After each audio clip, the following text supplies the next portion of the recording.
تماشاوان هجا ایرو شاندک گلکی بلند به سروکتیا فرماندار گیشتی حسد مظلوم عبدی لشامه بون لگل برپرسین هری بلند ین حکومت سوری جویان د جوینه دا نونر سروک امریکا دونالد ترامپ توم باراک جی هبو نونر حکومت فرانسا دوی جوینه دا هبون جوینه که درو دریج بو اف جوینه که دیروکی بوش برکو جاره کمینه جوینه که وی آواهی دا آستا هری بلنده که کردجی تیدا بشتارن لشامه او جوین بیکته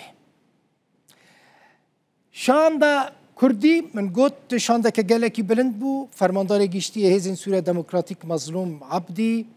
هفسروکا اوفیسا پیوندین درویا ریببری خسر ایلهام احمد و هفسروکین شانده ریببری خسر فوزا یوسف و عبد حامد مهباشی هبوند ناوا جوینه ده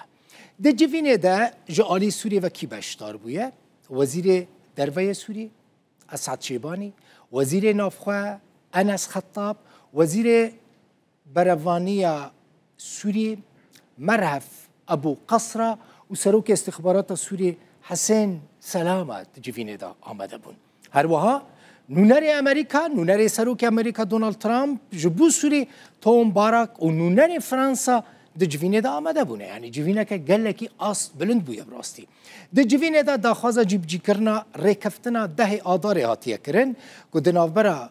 فرماندار گشتی حسد مظلوم عبدی و سروک سوری احمد الشرع دا بیکاتبون دوی جوینه دا بحثاوه که جهات کرن که گروپ می چکدار جه افرین سریکانی و جه گره سپی درکفن